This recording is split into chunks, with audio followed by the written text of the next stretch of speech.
Hello friends, this is Odds, slightly, moderately, tremendously based on the tier, and today we're talking about Eruption, a very popular perk that's getting gutted, getting a fat nerf in the upcoming PTB. As of right now, Eruption is a perk that activates on multiple gens as you kick each of them, and when you down someone, each of these gens will regress by a set 10% immediately, and if any survivor is working on them, they'll be slapped by a 25% duration incapacitated status effect. This means that that survivor has to watch the gen go down. They can do nothing about it. They can't heal, touch it, do totems, chest, anything at all, unless they let go of it and avoid it.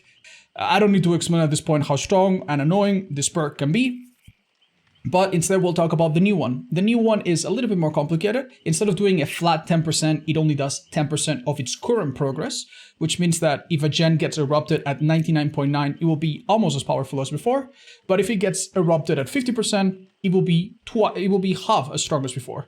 So this is no longer a perk that you want to use on gens that are at 1%, like many people currently do.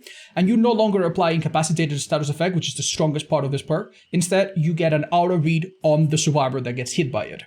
Now, this auto read is quite useful for killers that can use that aura quickly, such as, for example, hunters, or better yet, nurse. But other than that, this perk is nowhere near as strong as before. It will only be a filler perk that you put in certain gen kick builds that is not so strong by itself. And honestly, it's probably a good change, but we can debate that some other day. The problem is, what happens if you've become too accustomed to running Eruption? What happens if your game's hinged on this perk working for you to have a chance to keep up with the survivors? It's hard to admit it, but it's very easy to get carried by a perk or become extremely dependent on a perk. But if that's your case, or if that was starting to be your case, worry not. I have a little secret for you. This perk, even though it was the most annoying, it probably wasn't even the strongest in the first place. There are some other amazing builds that you can use right now before Eruption even gets nerfed, and get used to them so that when this nerf happens, you're not completely unprepared. Let me share some of my favorite with you.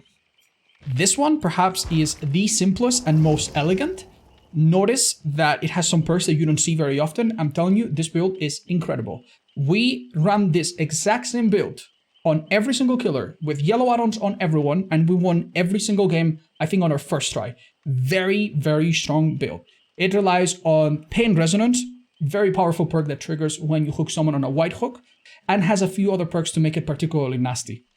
If survivors don't let go of a generator, not only will the gen regress, it will also become blocked and potentially continue to regress during that time. This is nasty, and also lets you know which gens have been hit by it. You can also use this with a variety of killer's powers to make it even stronger. The really nasty part comes from Fearmonger, a perk that makes survivors exhausted while they are working on gens, and blind, which means that they cannot react to the animation of someone else being hooked. They have to guess.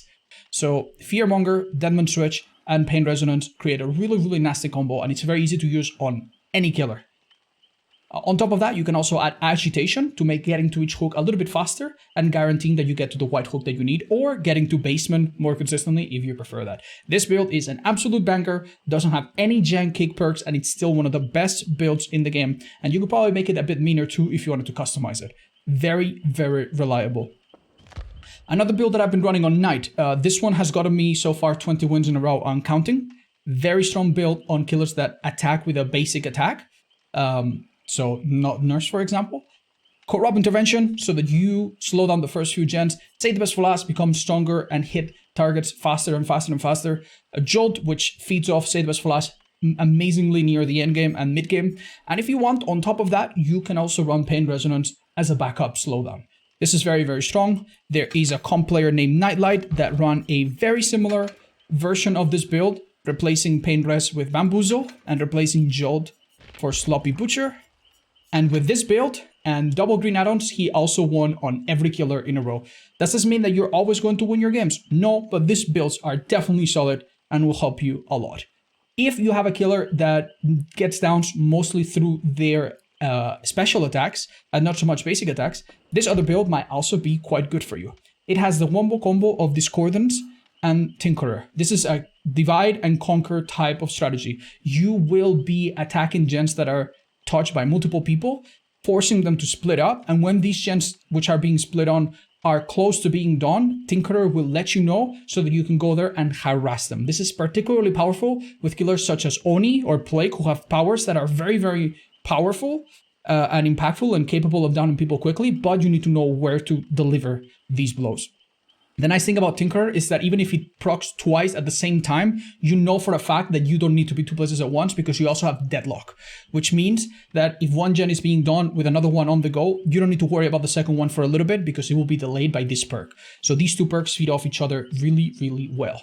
This also means that they will never do the last few gens too close to each other, giving you an amazing time focusing on the final gen with Tinkerer, and getting a down near the end of the game with either No Way Out, which is my personal favorite, or alternatively, this would work just as well, Know It. If you have Tinkerer and Know It, you know where the last gen will pop, and you'll be there to do a lot of damage and be ready for it if it makes sense on your killer. This would work also on a variety of killers. But even if the killer that you play is a bit peculiar and none of these builds seem like they help, I also have good news. I have my own website with a bunch of suggested builds for every single killer. Some of them with basic perks so that anyone can start running them immediately. Some of them with more advanced perks. Now we also have suggested alternative perks in case one of them is not available to you or it's not your cup of tea. And in all of these, I will be right now, as is the time of this video, I will have updated all of these to reflect the Eruption changes coming so that you can find a build that works for you, that lets you have fun and have a really good chance to win without having to rely on one perk that is now getting changed. And hopefully that lets you still win and lets you still have fun. And if you're still at the stage where you're learning killer and you're having a hard time converting chases and downs and hooks into actual kills, I also made a video a little while ago called How to Secure Kills that walks you through the very basics so that you know that all of your efforts are not being wasted and you can make each chase and each hook a little bit more productive. If you want to, I really highly invite you to watch that as well. And that's all. Thanks so much. And if you want to let me know what you think about Eruption, we've had so many discussions, but at least tell me what you think about the new change.